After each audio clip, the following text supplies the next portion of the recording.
आप सभी लोगों का DElEd first semester math class में स्वागत है। देखिए इसमें डीएलएड 2021 का मैथ का पेपर सॉल्व करने वाले हैं।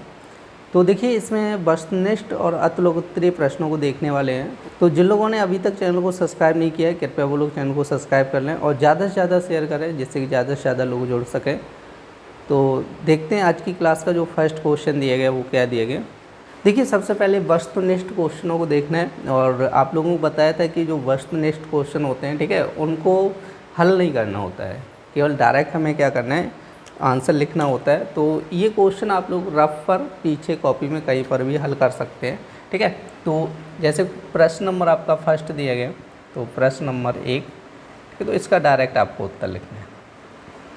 तो हमसे क्या कह रहा था कि जैसे कोई व्यक्ति है अपनी कुछ राशि अपने 2 बेटों एवं 2 लड़कियों में एक समान भाग में बराबर बराबर बांटता है। सही, 2 बेटे और 2 बेटियां 4 लोगों में बांटता है। कह रहे कि एक लड़की का हिस्सा भिन्न के रूप में बराबर होगा। तो देखिए टोटल मान के चलिएगा, भिन्न के रूप में पूछा गया तो यहाँ पे टोटल प्रॉपर्टी मान लो उसकी कितनी है, 1 प्रॉपर्टी है। टोटल प्रॉपर्टी कितनी है, 1 है। अब इस 1 को कितने लोगों में बांटना है, 4 लोगों में बांटना है, बराबर बराबर करना है, समझे। तो 1 को 4 लोगों में बांटो, कितना हो जाएगा, 1/4, समझे, क्योंकि भिन्न के रूप में पूछ रहा था, कह रहे हैं भिन्न के रूप में बराबर होगा। तो 1/4 आपका आंसर हो जाएगा। तो ऑप्शन नंबर हो जाएगा सा। तो इसका आंसर लिखना है ऑप्शन नंबर सा, तो ये हो जाएगा 1/4।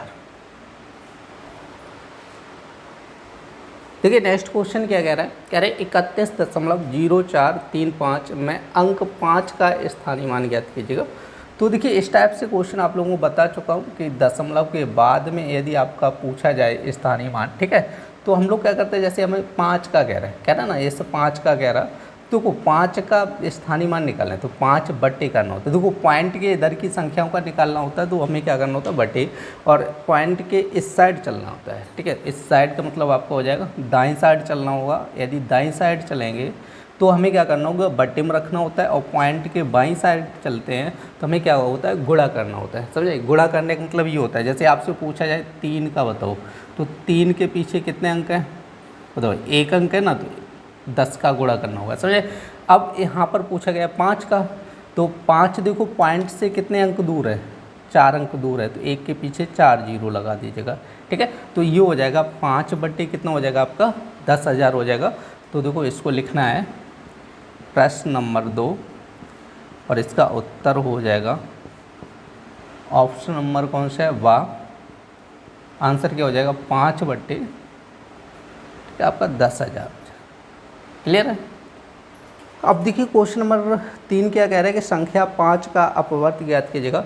तो अपवर्त आप लोगों को बताया था, बहुत सिंपल क्वेश्चन है। देखो अपवर्त अपवर्त आप लोगों को बता चुका हूँ कि जैसे अपवर्त पूछे जाए तो आप उन संख्याओं को लिखना है जिसमें 5 का भाग चला जाए, सही, उन संख्याओं को लिखना है जिसमें 5 का भाग चला जाए। तो कैसे लिखना है, जैसे 5 लिखने हैं, 5 का किस में जाएगा, 10 में चला जाएगा, 15 में चला जाएगा, ऐसे करके बहुत सारी संख्याएँ होंगी जिनमें 5 का भाग चला जाएगा। तो आप लोग देख लो इन संख्याओं में से कौन सी संख्या आपकी दी गई, 5 दी गई ना, तो जो 5 है ना वो क्या है, इस 5 का अपवर्त है। तो ऑप्शन नंबर दा हो जाएगा आंसर। तो इसको लिखना है, देखो प्रश्न नंबर 3 ऐसे लिखना होता है आंसर। उत्तर क्या हो जाएगा इसका, ऑप्शन कौन सा है, दा, और ये हो जाएगा 5, समझे। देखो कॉपी में आंसर आप लोगों को ऐसे ही लिखना होगा, समझे, ऑब्जेक्टिव क्वेश्चन के ऐसे ही आंसर लिखने होंगे, ध्यान रखना है, समझे। और ये आप कैलकुलेशन रफ पेज पे कर सकते हैं, ठीक है। ये दिखाना ज़रूरी नहीं है कि हम कॉपी पे हल करके दिखाएं कि ये हमारा आंसर कैसे आया है, ठीक है, क्योंकि ऑप्शनल जो क्वेश्चन होते हैं 5 क्वेश्चन आते हैं आप लोगों के एग्जाम में, तो उन 5 क्वेश्चनों को, ठीक है, ऐसे करके सॉल्व कर सकते हैं। यदि आपको पता है तो सॉल्व करने की भी ज़रूरत नहीं है, सीधा सीधा आप आंसर ऐसे लिख दीजिएगा। क्लियर है। तो देखिए नेक्स्ट क्वेश्चन क्या कह रहा है, कह रहे कि अंकों 1, 0, 9 और 5 का प्रयोग करके कह रहे 4 अंकों की बनने वाली सबसे बड़ी संख्या होगी जबकि अंकों की पुनरावृत्ति ना हो। हमसे कह रहे देखो 4 अंक दिए, 1, 0, 9 और 5 कह रहा है। हमसे कह रहा है कि 4 अंकों की बनने वाली सबसे बड़ी संख्या की बात कर रहा है, और इस टाइप से क्वेश्चन प्रत्येक वर्ष पूछा जाता है, समझे। क्योंकि पीछे जो हमने पेपर सॉल्व किया था, ठीक है, 2020 का, उसमें भी शायद ऐसा क्वेश्चन था, ठीक है। इन चारों अंकों में आप लोग देख लीजिए सबसे बड़ा अंक कौन सा है, 9 है। 9 के बाद कौन सा हो जाएगा 5, उसके बाद कौन सा हो जाएगा 1 और सबसे छोटा 0, सही 9510। तो आपका आंसर हो जाएगा 9510, ऑप्शन नंबर वा हो जाएगा। ठीक है, तो इसका आंसर अब तो आप लोगों को समझ में आ गया होगा कैसे इन, ठीक है, इन क्वेश्चनों को सॉल्व करना है। तो इसका आंसर लिखना है ऑप्शन नंबर वा 9510 हो जाएगा। देखिए नेक्स्ट क्वेश्चन क्या कह रहा है, कह रहे कि पदों आपका दिया x² by by x² minus x y square minus x² by में सजातीय पद हैं, सजातीय सेम जाति के पद कह रहा है। ठीक है, देखो सेम जाति के पद कह रहा है, तो आप लोग ऑप्शन देख लीजिए कौन सा होगा। देखो यहाँ पर सेम जाति का मतलब ये हो जाएगा जैसे x की पावर 2 लगा, तो यहाँ पर भी x की पावर 2 होना चाहिए, समझा है। तो यहाँ पर x की पावर 2 है और यहाँ पर x की पावर कितना है 1, तो ये सजाती नहीं है। देखो x की पावर 2 लगा है तो x की पावर 2 है, y की पावर 1 है तो यहाँ पर भी y की पावर 1 है, तो ये सजाती हो जाए। तो यहाँ पर देखिए x की पावर 2 है, x की पावर 1 है, तो ये भी नहीं होगा।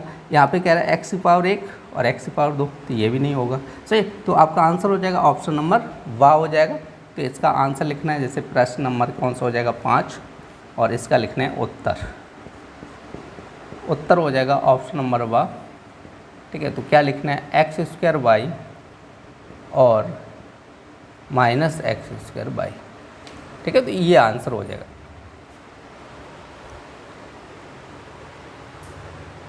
तो देखिए अब हम लोग देखते हैं अतलग उत्तरीय प्रश्न। तो जो फर्स्ट क्वेश्चन कह रहा है कि 1, 2, 5 से बनने वाली 3 अंकों की सभी संख्याएं लिखिए जबकि अंकों की पुनरावृत्ति ना हो। तो देखिए प्रश्न नंबर आपका 6 हो जाएगा। ठीक है, इसको क्या करना है, हल करना है। आप देखिए अब हमसे कह रहे हैं, देखो यहाँ पर कितने अंक दिए आपके 1, 2, 5 और हमसे कह रहे हैं 3 अंकों की संख्याएं लिखनी है। क्या लिखनी है, संख्याएं लिखनी है। ठीक है, अब 3 अंकों की संख्याएं लिखनी है तो इन तीनों अंकों का प्रयोग करना है और ध्यान ये रखना है कि अंकों की पुनरावृत्ति नहीं होनी चाहिए। तो देखिए सबसे पहले 125 बनेगा, सही, क्या बन जाएगा, सीधी सीधी 125 बन जाएगा और यहाँ से बन जाएगा आपका 152। ठीक है, एक तो संख्या देखो 125 बन जाएगा, फिर 152 हो जाएगा दूसरी संख्या। ठीक है, अब देखो यहाँ पे एक संख्या बनेगी आप लोगों की, जैसे 215 हो जाएगा, एक बीच में रख दो, फिर क्या हो जाएगा 251 हो जाएगा। ठीक है, क्योंकि आपका 215 और 251 बन जाएगा, क्लियर नहीं। अब देखो यहाँ पर नेक्स्ट क्या बनेगी आपकी, एक तो बन जाएगी 512 और नेक्स्ट बनेगी 521। ठीक है, तो ये 6 संख्याएं आप लोगों को बन जाएंगी। देखिए नेक्स्ट क्वेश्चन क्या कह रहे हैं, यदि किसी दिए हुए आयत की लंबाई कह रहे हैं 10 सेंटीमीटर तथा चौड़ाई कह रहे हैं 5 सेंटीमीटर हो, तो यदि इस आयत की लंबाई आधी कर दी जाए तथा चौड़ाई कह रहे हैं दोगुनी कर दी जाए तो आयत के परिमाप पर क्या प्रभाव पड़ेगा, गणना द्वारा स्पष्ट कीजिएगा। तो देखते हैं प्रश्न नंबर आपका 7 हल। तो देखिए इसको हल करना है। सबसे पहले देखो क्या कह रहा है, आयत की लंबाई कह रहा है, देखो आयत की लंबाई यहाँ पे लिखना है, आयत की लंबाई इक्वल टू कितनी कह रहा है आपकी 10 सेंटीमीटर। ठीक है, तो चौड़ाई कितनी कह रहा है, चौड़ाई इक्वल टू कह रहा है 5 सेंटीमीटर। ठीक है, चौड़ाई कितनी कह रहा है 5 सेंटीमीटर। कह रहे हैं यदि आयत की लंबाई आधी और चौड़ाई को दोगुना कर दिया जाए तो आयत का परिमाप कह रहे हैं, सही। हमें तो देखिए सबसे पहले हम लोग क्या निकालेंगे, आयत का परिमाप निकालेंगे। यहाँ पर लिखना है आयत का परिमाप क्या होता है 2 लंबाई प्लस, देखो शॉर्ट में लिखे दे रहा हूँ, जगह नहीं है यहाँ पे, शॉर्ट में लंबाई प्लस चौड़ाई, क्लियर नहीं, 2 और क्या हो जाता है लंबाई प्लस चौड़ाई बन जाएगा 2। देखो लंबाई कितनी दी गई आप लोगों को 10, चौड़ाई कितनी दी 5, तो 2 और 10 5 कितना हो जाए 15, 15 दूनी कितना हो जाए 30 सेंटीमीटर, समझे। तो इसका जो आयत का परिमाप वो हो जाएगा कितना हो जाएगा 30 सेंटीमीटर। अब देखो क्वेश्चन में जो कह रहा है उसी हिसाब से हम लोग चलेंगे। कह रहे हैं लंबाई को आधा कर दिया जाए, तो यहाँ पे लिखना है पुनः आयत की लंबाई, आयत की लंबाई इक्वल टू कितनी हो जाएगी, देखो आधी कर है, अभी लंबाई कितनी है 10 सेंटीमीटर है, आधी कर दी जाएगी तो ये लंबाई कितनी हो जाएगी 5 सेंटीमीटर हो जाएगी, समझे।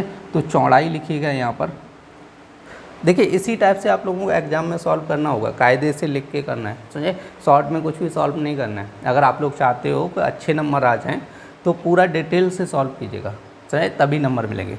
तो देखो चौड़ाई को क्या कर रहा है, दोगुना कर दिया जाए। चौड़ाई को दोगुना करो, चौड़ाई कितनी थी 5, तो इसकी दोगुनी कर दो, कितनी हो जाएगी 10 सेंटीमीटर हो जाएगी।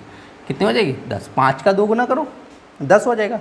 अब हम लोग फिर से निकालेंगे आयत का परिमाप। क्या निकालना है, आयत का परिमाप। तो फॉर्मूला 2 लंबाई प्लस, ठीक है, चौड़ाई हो जाएगा। 2 लंबाई कितनी है आपकी 5, चौड़ाई कितनी है 10, तो हो जाएगा 15, 15 दूनी कितना हो जाएगा 30। देखो पहले आयत का परिमाप कितना था 30, और बाद में भी आयत का परिमाप कितना है 30 सेंटीमीटर है। दोनों परिमाप कैसे आए, सेम आए। तो यहाँ पे हमसे पूछ रहे थे कि आयत के परिमाप पर क्या प्रभाव पड़ेगा, गणना द्वारा स्पष्ट कीजिए। तो यहाँ पे लिख लेना है आयत के परिमाप पर कोई प्रभाव नहीं पड़ेगा, नहीं पड़ेगा, क्लियर नहीं। तो आयत के परिमाप पर कोई प्रभाव नहीं पड़ेगा, ठीक है, परिमाप उतना ही रहेगा, ठीक है, लंबाई कम ज़्यादा कर रहे हैं कोई टेंशन नहीं है, परिमाप उतना ही रहेगा, कोई चेंजमेंट नहीं होगा। देखिए नेक्स्ट क्वेश्चन क्या कह रहे हैं, कह रहे हैं कि पटरी तथा प्रकार की सहायता से 30 डिग्री का कोण बनाइए। तो इसको लिखना है प्रश्न नंबर आपका 8, तो इसको हल करना, ठीक है। तो देखो हमसे कह रहा है पटरी तथा प्रकार की सहायता से 30 डिग्री का कोण बनाना। तो सबसे पहले आपको एक लाइन खींचनी है, ठीक है। अब ये देखिए जो लाइन खींचनी है वो बिना नाप की खींचनी है। तो ये भी हमने क्या किया, लाइन खींची। प्रकार में क्या करेंगे, कुछ दूरी रखेंगे। अब दूरी रखने के बाद यहाँ पे प्रकार की नोक रखेंगे, ऐसे चाप लगाएंगे, और चाप ऐसे लगाया तो इसका नाम दे दिया मैंने CD चाप लगाया। क्या नाम दिया, CD चाप लगाया, ठीक है। अब हम लोग क्या करेंगे, C को केंद्र मानकर, ठीक है, C को केंद्र मानकर इस चाप को काटेंगे इस टाइप से, ऐसे करके, ठीक है। तो इसका नाम हमने दे दिया E, क्लियर नहीं, क्या नाम दिया E। अब हम लोग देखो ये जो E चाप है ना, ठीक है, E चाप लगाया हमने, जो CD को काट रहा है E बिंदु पर।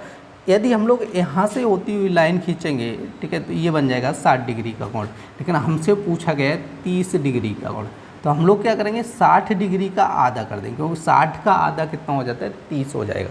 तो अब देखो ये तो बन गया 60 डिग्री का, तो इसको आधा करेंगे। देखो दूरी नहीं बदलनी है, चाप जितना भी भरा था यहाँ पे उतनी दूरी रखनी है। एक चाप ऐसे यहाँ पे लगाना है इस टाइप से, और वही दूरी लेकर यहाँ पे रख के C पॉइंट पे रख के इस चाप को ऐसे काटना है, सही। अब ये जहाँ पर एक दूसरे को काट रहे हैं उसका नाम दे देना F पॉइंट दे देना। क्या दे देना, F। और A और F को ऐसे करके मिलाया, ठीक है। तो ये जो लाइन खींची, ये लाइन बन गई आपकी 30 डिग्री की, ठीक है। तो AF और AB के बीच में ये कितने डिग्री का कोण बन गया, 30 डिग्री का कोण बन गया। अब इसको हमें लिखना पड़ेगा रचना पद। देखिए बहुत से स्टूडेंट क्या करते हैं, केवल चित्र बना दिया बस छोड़ दिया, हो गया काम। देखिए जब तक आप लोग रचना नहीं लिखेंगे तब तक इसमें कोई नंबर नहीं मिलेंगे, ध्यान रखना है। ओनली चित्र से काम नहीं चलने वाला है, सही। जैसे जैसे बनाए उसके स्टेप भी आपको लिखने होंगे, समझा। तो देखिए सबसे पहले हम लोग लिखते हैं। सबसे पहले हम लोगों ने क्या किया था, AB एक लाइन खींची थी, तो लिखेंगे सर्वप्रथम AB रेखा खींची। पहला काम, सबसे पहले क्या किया था, AB एक रेखा खींची। उसके बाद हमने क्या किया था, A को केंद्र मानकर एक चाप लगाया, ठीक है, CD, जो AB को C बिंदु पर काटता है, समझा। तो इसको लिखना है A को केंद्र मानकर एक चाप CD लगाया, जो AB को C बिंदु पर काटता है। कहाँ पर काट रहा है, C बिंदु पर काट रहा है। अब तीसरा पॉइंट लिखना है। देखिए तीसरा पॉइंट लिखना है। अब हमने क्या किया था, उसके बाद C को केंद्र मानकर एक चाप लगाया था, ठीक है, जो CD को E बिंदु पर काटता है। तो यहाँ पे लिखना है C को केंद्र मानकर एक चाप लगाया, जो चाप CD को बिंदु E पर काटता है। देखिए अब नेक्स्ट पॉइंट लिखने हैं, चौथा पॉइंट। यदि आप लोगों को क्लास पसंद आ रही है तो लाइक भी करते चलें और शेयर भी कर दें ज़्यादा से ज़्यादा। तो देखिए चौथा पॉइंट क्या लिखना है। अब देखो यहाँ पे हमने क्या किया था, एक तो ये चाप लगाया था, ठीक है, ई। उसके बाद क्या किया था, सी और ई को केंद्र माना था, दोनों। देखिए ये पूरा दोनों को अलग अलग नहीं लिखना है, एक ही स्टेप में हम लोग लिख देंगे। सी तथा ई को केंद्र मानकर दो चाप लगाए, दो चाप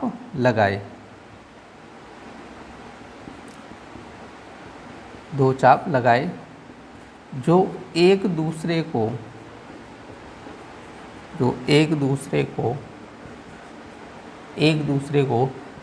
F बिंदु पर काटते हैं, F बिंदु पर काटते हैं, समझे। और उसके बाद क्या किया था, F बिंदु पर काटते हैं, AF को मिलाया। तो उसके बाद यहाँ पे पांचवा पॉइंट लिखना चाहो तो लिख लो, AF को मिलाया, ठीक है, AF को मिला दिया। तो उसके बाद लिखना है 6 पॉइंट, AF AB के साथ 30 डिग्री का कोण बनाती है, ठीक है। तो ये रचना हो गई आप लोगों की, ठीक है। तो जैसे जैसे बनाया वैसे वैसे हम लोगों ने लिख दिया। तो ये रचना पद कंप्लीट हो गए।